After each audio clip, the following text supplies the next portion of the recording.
Hello, my name is Kay Grampich, short for Casumbrerong Grammar and Speech, and obviously, as my name speaks, I'll be giving you tips about grammar and speech out of Mr. Dictionary's given sentences. Yada yada, yada. Hi, my name is Kay Encyclopedia, short for Casumbrerong Britannica Encyclopedia Wikipedia.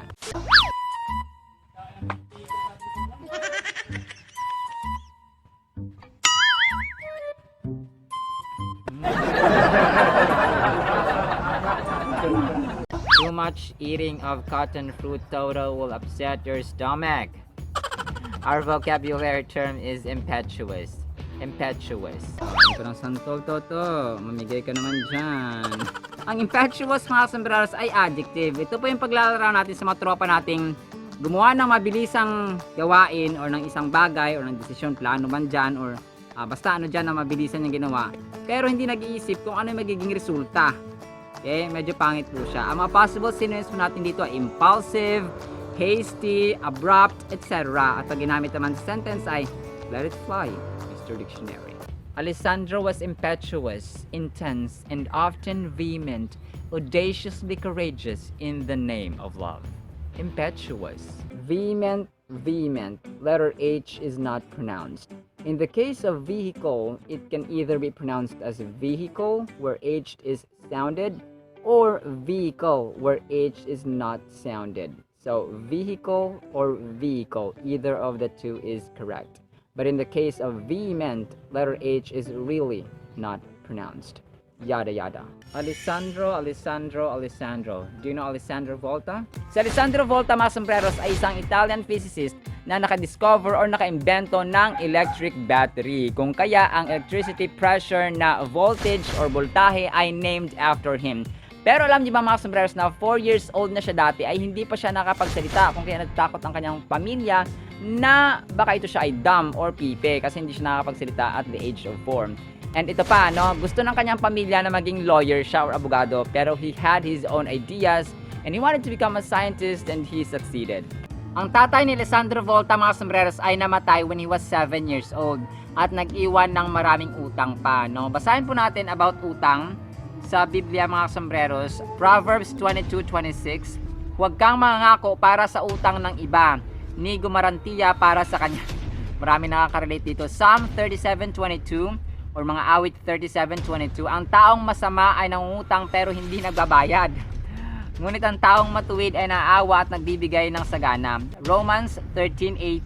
Sabi dito, huwag kayo mananatiling may utang kaninuman, maliban sa utang ng pagmamahalan, sapagkat ang nagmamahal sa kapwa ay tumutupad sa kautusan or sa utos ng Panginoon. Mga kasembreros, no, medyo nakaka-relate po tayo dito, no, kasi may mga nangungutang tapos hindi nagbabayad, tapos kapag tayo naman ng utang, dapat bayaran din po natin. Pero may isang utang, which is the debt of love natin para sa iba, ang dapat nating ginagawa, sapagkat ito po yung parang pinakabuod ng Biblia, no? Dapat mahalin natin ang ating kapwa, syempre una ang Diyos. So ito po yung lifetime debt po natin, lifetime natin na utang na dapat ginagawa natin sa pang-araw-araw natin pamumuhay. Yes, mahirap magmahal, lalo na kapag hindi ka mahal ng mahal. Hindi pa ito hugot, kapag hindi ka mahal ng pamilya mo, ng kapatid mo, ng asawa mo, ng anak mo, mamahalin mo pa rin sila, no? Pero that's the fulfillment of the whole Bible or the whole law. So let's read, love, and obey what's in the Holy Bible.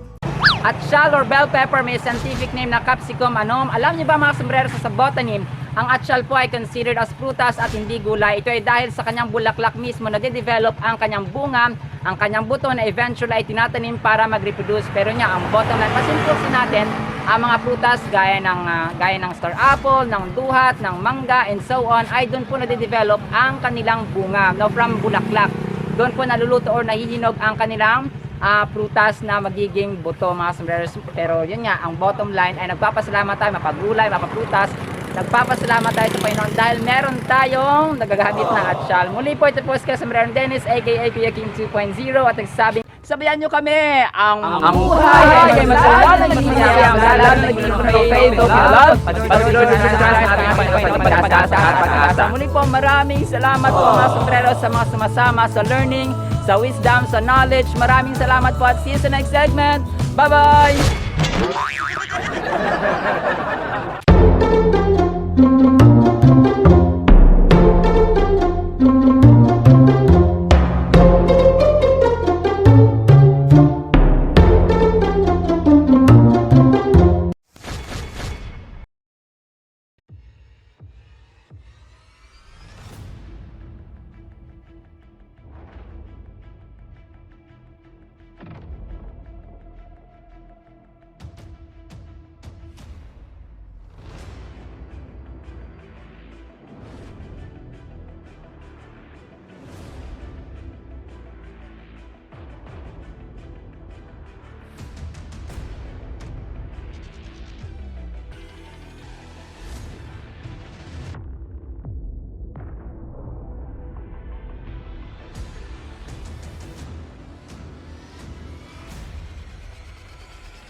Hello, my name is Kay Grampich, short for Casumbrero Grammar and Speech, and obviously, as my name speaks, I'll be giving you tips about grammar and speech out of Mr. Dictionary's given senses.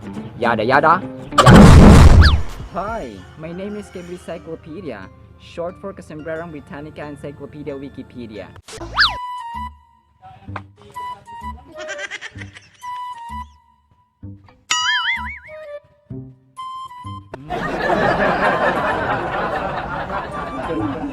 Eat some sandal and eat and eat it.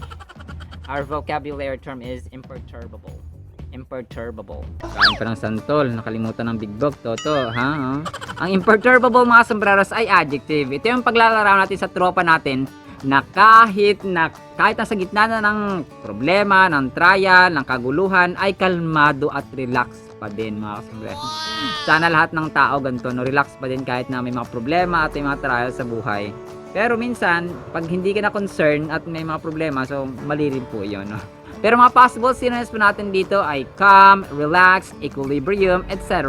At pag ginamit naman sa sentence ay let it fly, Mr. Dictionary. Humphrey was a model of good temper.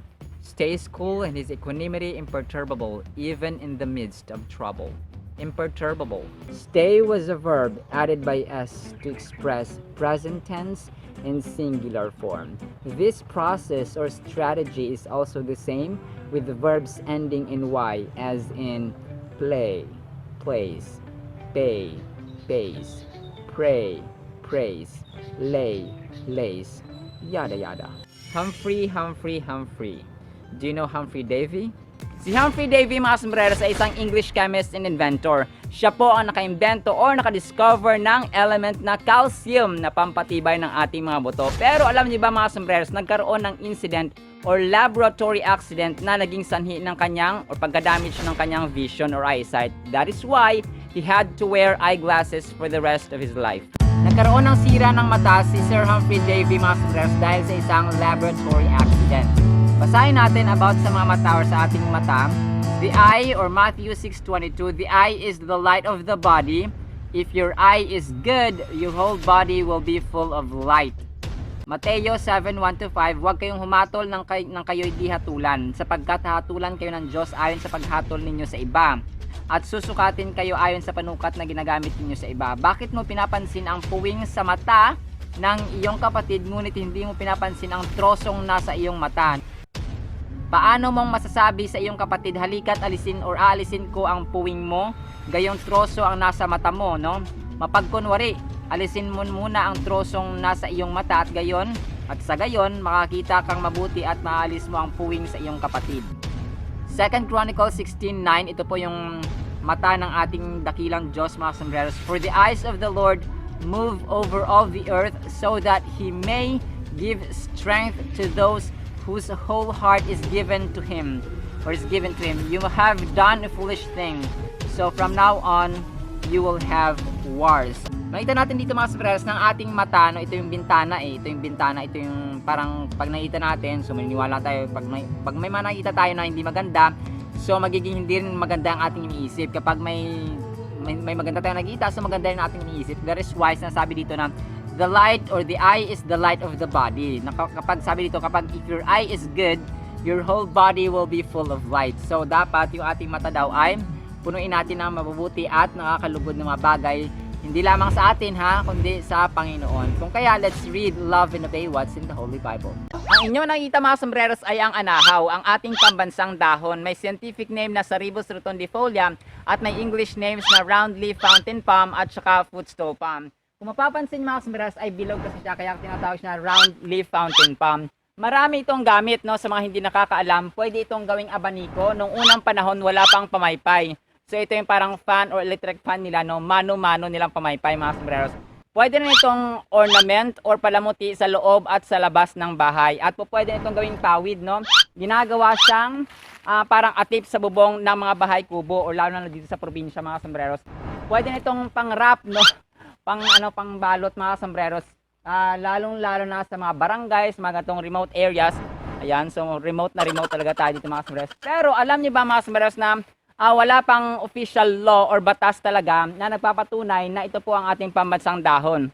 Maliban dito, sila Dr. Jose Rizal bilang national hero, ang bangus bilang pambansang hayop or pambansang isda, ay wala pong official law na nagpapatunay na sila po ang ating mga pambansang simbolismo, no?